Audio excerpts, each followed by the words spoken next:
बिना संघर्ष कोई महान नहीं होता, बिना संघर्ष कोई महान नहीं होता, बिना कुछ किए जय जयकार नहीं होता, बिना कुछ किए जय जयकार नहीं होता। जब तक नहीं पड़ती है हथौड़ों की चोट, तब तक कोई पत्थर लोगों के लिए भगवान नहीं होता। तो चलिए शुरू करते हैं। आज हम लोग पढ़ने वाले हैं केमिस्ट्री, और केमिस्ट्री में हम लोग पढ़ रहे थे अध्याय 2 यानी कि चैप्टर 2, उसका नाम था अम्ल, क्षारक और लवण। उसी के बारे में आज हम आगे बात करेंगे। जहाँ तक हम पढ़ चुके थे कि अम्ल के बारे में हम लोग पढ़ चुके थे, आज उसके बारे में अगला स्टेप है क्षारक, उसके बारे में आज हम लोग पढ़ेंगे। तो चलिए हमारे साथ बने रहिए ईमानदारी के साथ, एक भी प्रश्न आपसे नहीं छूटेगा। तो चलिए हम शुरू करने वाले हैं इसमें से क्या, तो क्षारक शुरू करने वाले हैं। क्षारक, चलिए सबसे पहले यहाँ है जो क्षारक किसे कहते हैं। सबसे पहला पॉइंट बनता है कि क्षारक किसे कहते हैं, क्षारक किसे कहते हैं। तो चलिए अपनी सिंपल सी भाषा में याद रखना है कि जो पदार्थ कड़वा हो, स्वाद में कड़वा हो या खारा हो, उसे हम क्षारक कहते हैं। जो पदार्थ स्वाद में कड़वा या खारा हो, क्या, तो कड़वा या खारा हो, उसे हम क्या कहते हैं, क्षारक कहते हैं। चलिए याद हो गया होगा आपको। और वह पदार्थ जो जल में घुलकर क्या देता है, तो वहाँ यहाँ पर OH- आयन देता है, यानी इसको हम हाइड्रा ऑक्साइड बोलते हैं। क्या, तो हाइड्रा ऑक्साइड आयन, हाइड्रा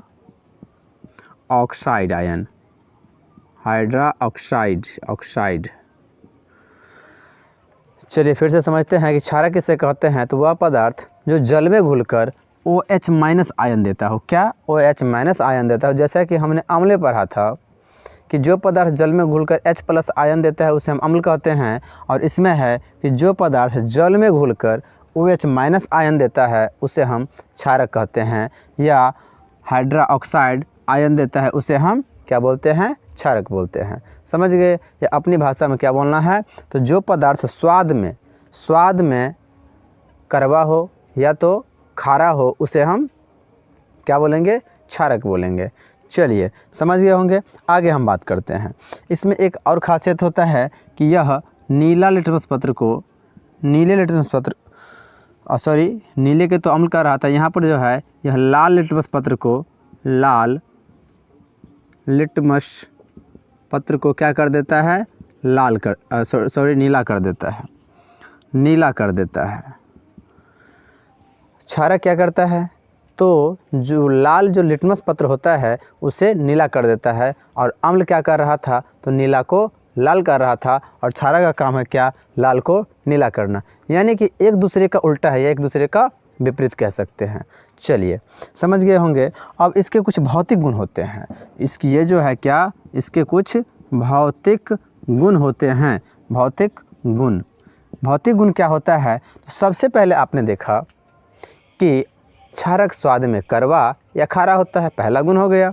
उसके बाद दूसरा गुण की बात करते हैं, तो यह जल में घुलकर क्या देता है, तो OH- आयन देता है, यानी कि हाइड्रा ऑक्साइड माइनस आयन देता है। तो ये दूसरा गुण हो गया उसका। उसके बाद इस अम्ल में पढ़े थे कि अम्ल का pH मान 7 से कम होता है, तो इसमें हम पढ़ेंगे इसका pH मान 7 से अधिक होता है। क्या, तो pH मान 7 से अधिक होता है, 7 से अधिक होता है। समझ रहे होंगे, एकदम उसके विपरीत है। और इसका गुण देखे हैं, यह लाल लिटमस पत्र को क्या कर देता है, नीला कर देता है। चौथा पॉइंट हो गया, अपना लिखना है तो लिखते चलिएगा। जो सबसे पहला होता है जो स्वाद में कड़वा होता है, उसके बाद है जो जल में घुलकर OH- आयन देता है, और यह इसका pH मान 7 से अधिक होता है क्षारक का, और यह लाल लिटमस पत्र को क्या, नीला कर देता है। चलिए आगे बात करते हैं कि यह जो है क्या, क्षारक जो है अम्ल को उदासीन कर देता है। अगर क्षारक को अम्ल में मिलाया जाए या अम्ल के ऊपर डाला जाए तो उसे उदासीन कर देगा। बात समझ गए, ना खट्टा होगा ना कड़वा होगा, यानी उदासीन हो जाएगा, यानी उसे गायब कर देगा, किसको, अम्ल को। चलिए ये इसका गुण हो गया किसका, क्षारक का। उम्मीद करते हैं कि समझ रहे होंगे। चलिए आगे बात करते हैं।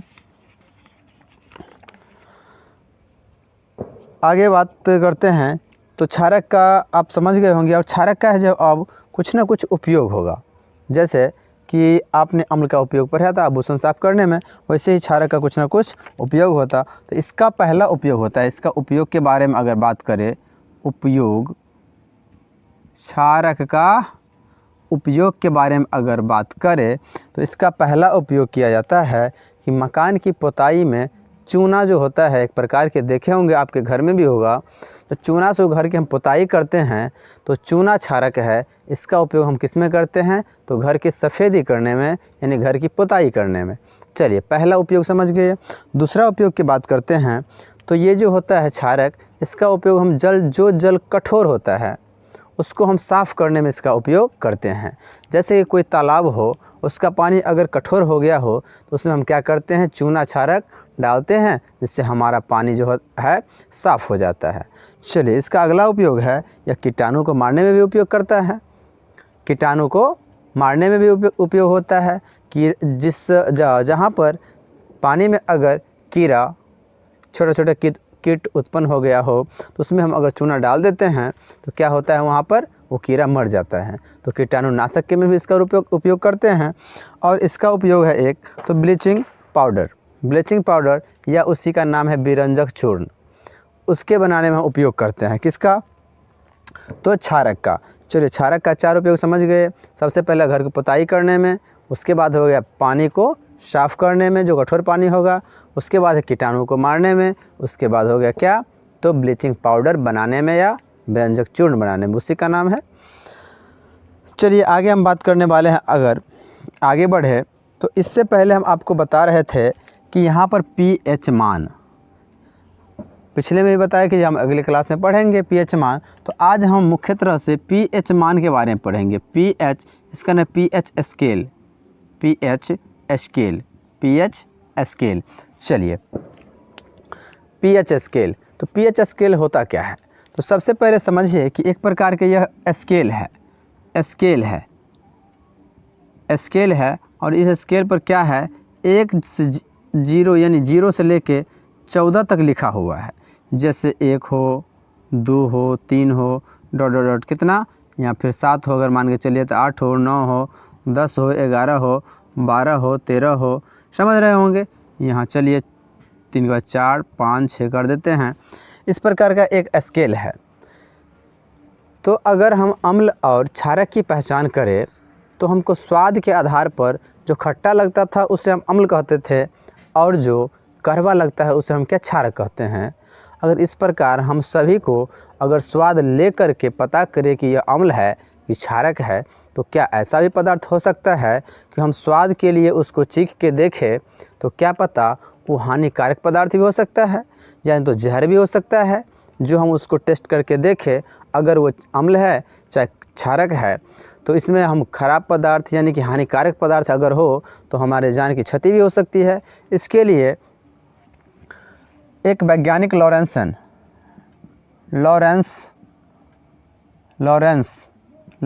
ने एक स्केल बनाया। कौन सा स्केल, उसका नाम दिया pH स्केल। इस स्केल से हम नापेंगे कि कौन सा पदार्थ, कौन सा घोल अम्ल है और कौन सा क्षारक है। इसमें हमको स्वाद की ज़रूरत नहीं है, समझ गए। तो ये स्केल जो बनाया तो इसमें 0 से लेकर के कहाँ तक, तो 14 तक ये स्केल पर अंकित किया अंक को, यानी अंक को लिखा, कहाँ से कहाँ तक, 0 से लेकर 14 तक। और उसने बताया, अच्छा चलिए सबसे पहले यहाँ पर देखिए, यहाँ पर hydrogen, power of hydrogen, pH का फुल फॉर्म होता है पावर ऑफ हाइड्रोजन, यानी किसी भी विलयन में, किसी भी पदार्थ के विलयन में हाइड्रोजन का पावर कितना है। बात समझ गए। चलिए तो यहाँ पर जो है एक अंक बताया कि यहाँ पर मान लीजिए 7 है, यहाँ पर एक अंक कितना है, 7 है। ये लॉरेंसन साहब ने बताया कि अगर इस स्केल को अगर उस विलयन में डुबाया जाए तो अगर यह स्केल अगर 7 से ऊपर चला गया, डूब करके घोल में अगर 7 से नीचे चला गया, समझ गए, यानी 7 से आगे, 7 से बढ़ गया, तो उसे क्या बोला कि यह क्षारक है, उसे क्या बोला कि यह क्षारक है। और अगर 7 से नीचे रह गया तो उसके बोला क्या, जो यह अम्ल होगा। चलिए, ये पहचानने का सबसे आसान तरीका उसने दे दिया। अब मनुष्य को, आदमी को जो है वहाँ पर स्वाद टेस्ट करने की ज़रूरत नहीं है कि अम्ल है कि क्षारक है, खट्टा करके या तो कड़वा करके। यानी जिसका पीएच मान 7 से अधिक आया उसे क्या बोला, क्षारक है, और 7 से जो कम होगा उसे क्या बोले, अम्ल है। तो उम्मीद करते हैं कि समझ गए होंगे कि कौन सा अम्ल होगा और कौन सा क्षारक होगा। अपनी भाषा में याद रखिए, जिसका पीएच मान 7 से कम हो तो उसे हम क्या कहेंगे, अम्ल कहेंगे, और जिसका पीएच मान 7 से अधिक हो उसे हम क्या कहेंगे, क्षारक कहेंगे।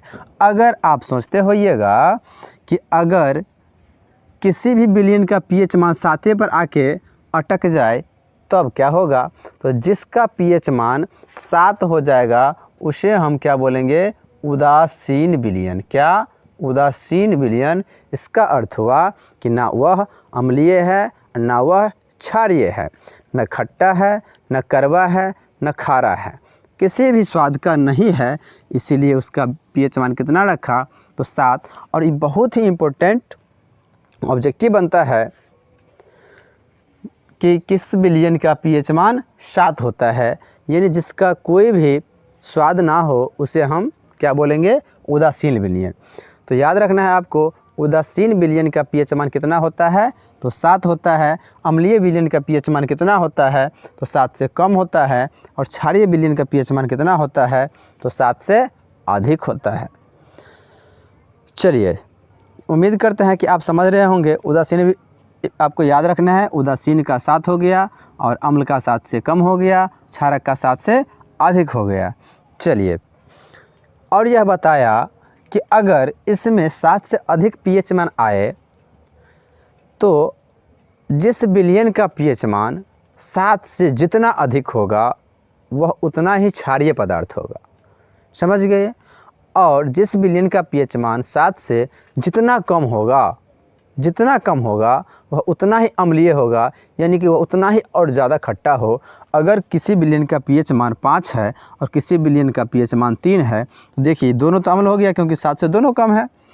तो अगर दोनों में तुलना किया जाए तो सबसे ज़्यादा अम्ल की मात्रा किस में होता है, तो जो कम हो उसमें ज़्यादा अम्ल की मात्रा हो। इसी प्रकार अगर किसी विलयन का पीएच मान 8 और किसी का अगर 11 हो, सबसे क्षारीय अधिक कौन में होगा, देखिए 7 से अधिक है, 7 से अधिक है, दोनों क्षारीय है, दोनों क्षारीय अधिक, किसका क्षारीय अधिक होगा, जिसका पीएच मान अधिक हो वो उतना ही क्षारीय होता जाएगा। चलिए, उम्मीद करते हैं कि आप पीएच मान समझ गए होंगे। चलिए, इसमें कुछ विलयन का नाम दिया गया है और उस विलयन में कितना अम्ल पाया जाता है, उसका पीएच मान आखिर कितना है। चलिए, हम आगे सीखते हैं कि किसी विलयन का पीएच मान कितना होता है। चलिए, बने रहिए हमारे साथ। अगर अच्छा लगे तो अपने दोस्तों को भी बताएं और हमारे चैनल पर आके बने रहें। और किसी भी तरह की समस्या हो कोई भी सब्जेक्ट में तो आप कमेंट बॉक्स में लिखें, हम उसका समाधान करेंगे, चाहे कोई भी चैप्टर क्यों ना हो।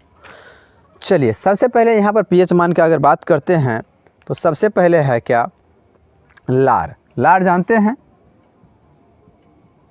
लार के खाने के बाद, लार खाने के बाद। ये लार का मतलब होता है जो मुंह में जो लार होता है आपको, जिसके कारण कोई भी जो भोजन होता है उसे अंदर निगलने में आसानी होती है। तो उस लार का पीएच मान खाने के बाद कितना होता है, तो खाने के बाद हो जाता है कितना, 6 हो जाता है। खाने के बाद कितना हो जाता है, 6। अगर खाने से पहले के बात करें तो इसका पीएच मान 8 होता है। इसको याद रख लेना है आपको। उसके बाद अगर हम बात करें तो एक था क्या, नींबू का पीएच मान कितना होता है, तो नींबू का पीएच मान होता है 2, आपको याद रखना है। उसके बाद अगर हम गाजर का बात करें, गाजर के रस, इसका पीएच मान कितना होता है, तो इसका पीएच मान हो जाता है आपका 6, आपको याद रखना है सभी को। उसके बाद हम बात करते हैं शराब का पीएच मान कितना होता है, तो शराब का पीएच मान 2.8 होता है, यानी कि 2.8 होता है। चलिए, आगे हम बात करते हैं रक्त जानते हैं, रक्त को ही खून बोलते हैं, रक्त का अर्थ होता है खून। खून का पीएच मान होता है 7.8 7.8 होता है। चलिए आप समझ रहे होंगे कि कौन सा अम्लीय है और कौन सा क्षारीय है। यानी इसका पीएच मान है, ये बिलियन हो गया आपका बिलियन, और इधर हो गया क्या आपका पीएच मान। चलिए परीक्षा में बहुत अच्छी तरह से इसमें से प्रश्न पूछा जाता है। तो चलिए उसके बाद एक क्या होता है, क्या सिरका। सिरका एक पदार्थ है, उसमें कितना होता है, तो उसमें 2.4 होता है, इसको आप याद रखना है। उसके बाद अगर हम दूध की बात करें तो दूध में कितना होता है, 6.5 होता है इसका पीएच मान। अगर उसके बाद हम मूत्र की बात करें, मूत्र जानते होइएगा, तो इसका पीएच मान कितना होता है, तो 6 होता है। और उसके बाद आगे बढ़ते हैं तो समुद्र का जल का पीएच मान 8.4 होता है। जो समुद्र का पानी होता है उसका पीएच मान कितना 8.4 होता है। यहीं पर हम अगर बात करें कॉफ़ी का पीएच मान यहाँ पर 5 होता है। कॉफ़ी का पीएच मान 5 होता है। अगर यहीं पर हम बात करें टमाटर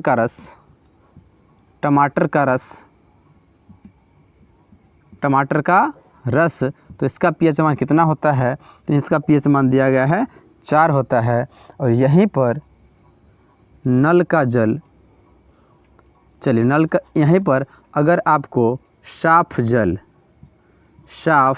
जल या इसे बोलते हैं स्वच्छ जल, इसका पीएच मान कितना होता है, तो 7 होता है।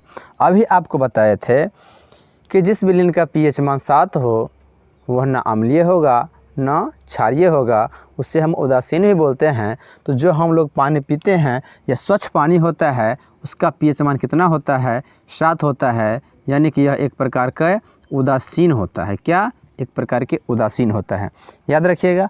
चलिए आपको सभी को याद कर लेना है, और लिखना चाहे तो लिख सकते हैं। इसमें से एक ना एक प्रश्न आपको परीक्षा में ज़रूर मिलेगा। चलिए उम्मीद करते हैं कि आप लोग समझ रहे होंगे। चलिए हम आगे बढ़ते हैं। पीएच स्केल आपके बारे आपको समझ में आ गया होगा। चलिए आगे हम बात करने वाले हैं क्षारक के आगे, कि एक इसमें प्रश्न पूछा जाता है अम्ल और क्षारक में क्या अंतर है। बहुत ही महत्वपूर्ण प्रश्न है। तो अम्ल और क्षारक में क्या अंतर है, तो सबसे पहले समझिएगा कि अम्ल स्वाद में खट्टा होता है और क्षारक स्वाद में कड़वा होता है। चलिए अम्ल का पीएच मान कितना, तो 7 से कम होता है, और क्षारक का पीएच मान कितना, तो 7 से अधिक होता है। अम्ल जल में घुलकर H+ आयन देता है, और क्षारक जल में घुलकर OH- आयन देता है। चलिए अम्ल जो है वह नीले लिटमस पत्र को क्या करता था, तो लाल कर देता था, और क्षारक लाल लिटमस पत्र को नीला कर देता है। समझ गए। अम्ल जो है क्षारक को उदासीन कर देता है, और क्षारक अम्ल को उदासीन कर देता है। यही तो अंतर है। चलिए उम्मीद करते हैं कि समझ रहे होंगे। चलिए हम आगे बात करते हैं। एक इसी में बहुत ही इम्पोर्टेंट, बहुत ही महत्वपूर्ण बस पूछा जाता है कि अम्लीय वर्षा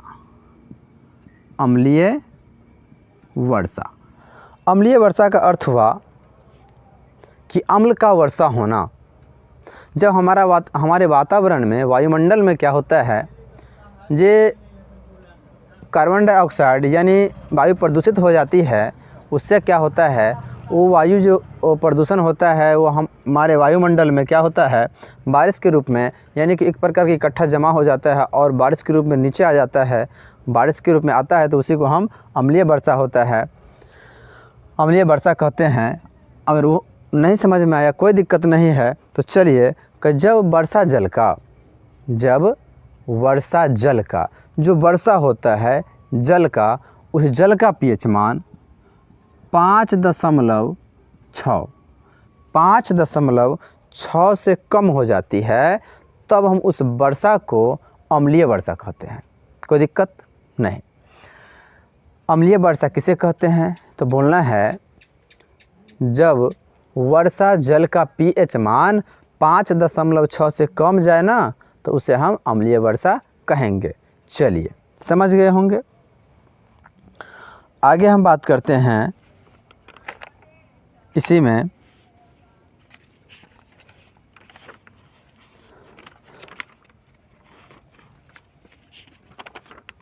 इसमें एक आता है बहुत ही कि सूचक क्या है। आपसे बार बार परीक्षा में पूछा जाएगा कि सूचक क्या है, सूचक क्या है। यह क्वेश्चन एक प्रकार का है। तो चलिए, वैसा पदार्थ होता है सूचक जो अपना रंग परिवर्तन करके किसी भी पदार्थ के किसी भी विलयन को अम्लीय, चाहे क्षारीय होने का संकेत देता है, उसी को हम सूचक कहते हैं। यानी कि ये जो सूचक होता है अपना रंग परिवर्तन करके कोई भी विलयन का अम्लीय, क्षारीय होने का सूचना देता है, उसी को हम सूचक कहते हैं। बात समझ गए। जैसे कि अम्ल डालने से नीला लिटमस पत्र क्या हो जाता था, लाल। तो नीला लिटमस पत्र एक ऐसा पदार्थ है जो अपना रंग परिवर्तन कर देता है और बताता है कि कोई पदार्थ यहाँ पर ये अम्ल है। इसीलिए हम नीला लिटमस पत्र पर अगर अम्ल डालते हैं तो वह लाल हो जाता है, तो रंग परिवर्तन हो गया। इससे हम समझ जाते हैं कि यह जो विलयन है, ये विलयन कहीं ना कहीं अम्ल है। अगर लाल लिटमस पत्र रहे और इस पर हम थोड़ा सा क्षारक डाल दे तो उसे क्या कर देगा, नीला कर देंगे। इसीलिए हम समझ जाएंगे कि जो विलयन डाले वो कैसा था, तो वह क्षारीय था। इसी को हम सूचक कहते हैं। कुछ सूचक का अगर नाम की बात करें तो वही हो गया लिटमस पत्र हो गया, लिटमस हो गया। उसके बाद एक और होता है मिथाइल ऑरेंज होता है, मिथाइल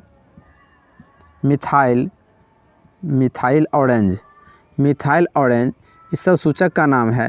अगर उसी की बात करें आगे बढ़े तो वहीं पर होता है क्या, हल्दी। जो हल्दी आप लोग खाते होइएगा घर में, उस हल्दी भी को भी हम सूचक के रूप में उपयोग कर सकते हैं। चलिए आगे हम बात करें तो गोभी का जो पत्ता होता है, गोभी का पत्ता, उसको भी हम सूचक के रूप में काम कर सकते हैं। यहीं पर क्या होता है, जो उड़हुल का जो फूल होता है, उससे भी हम क्या कर सकते हैं, तो सूचक का काम ले सकते हैं। तो चलिए, अगर आपको प्रैक्टिकली देखना है तो हम एक दिन प्रैक्टिकली वीडियो बना देंगे जो इस ऐसे सूचक का काम कैसे अपना रंग परिवर्तन करता है। चलिए हम उसको आगे सीखेंगे। चलिए आगे हम अगर बात करें तो यहाँ पर एक आता है बहुत ही इम्पोर्टेंट क्वेश्चन, जो एक प्याज है। क्या, प्याज का गंध। प्याज तो आप समझ रहे होंगे, जो घर में उपयोग करते हैं, प्याज का गंध। प्याज में एक विशेष प्रकार का गंध होता है। तो अगर प्याज के गंध को क्या करता है, अम्ल नहीं मार पाता है, यानी अम्ल से प्याज का गंध नहीं मिटता है, लेकिन क्षार से क्या होता है, प्याज का गंध मिट जाता है। बात समझ गए। तो प्याज का गंध किससे मिट गया या किससे मारा जाता है, तो क्षारक से। क्या, क्षारक से, अम्ल से नहीं। बात समझ गए। यहीं पर एक और गंध आता है, उसका नाम है लौंग का तेल। लौंग का तेल। ये जो लौंग का तेल का गंध होता है, उसको जो है नष्ट नहीं कर पाता है। क्या, अम्ल जो है नष्ट नहीं कर पाता है, लेकिन इसे क्या, क्षारक क्या कर देता है, तो नष्ट कर देता है।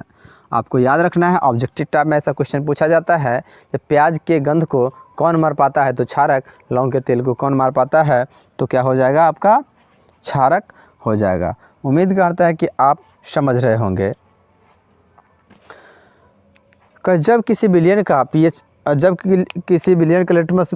जब लिटमस विलयन न अम्लीय होता है और न क्षारीय होता है, तब किस रंग का होता है, बैंगनी रंग का होता है। कैसा, तो बैंगनी रंग का। याद रखना है आपको, जब लिटमस ना क्षारीय होता है ना अम्लीय होता है, तो उसका रंग कैसा होता है, तो बैंगनी। अगर ना क्षारीय होता है ना अम्लीय होता है, तो उसका रंग कैसा होता है, तो बैंगनी रंग का। आपको ऑब्जेक्टिव टाइप में ऐसा क्वेश्चन आपको याद रखना है। चलिए हम आगे अगर बात करें अम्ल क्षारक में, तो चलिए पीएच स्केल तो आप पढ़ लिए हैं, आगे हम चलते हैं, इसमें अंतर क्या है पढ़ लिए हैं। चलिए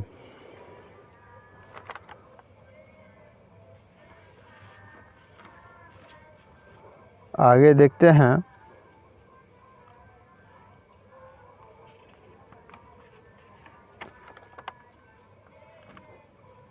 चलिए यहाँ पर हम अगर बात करें तो अब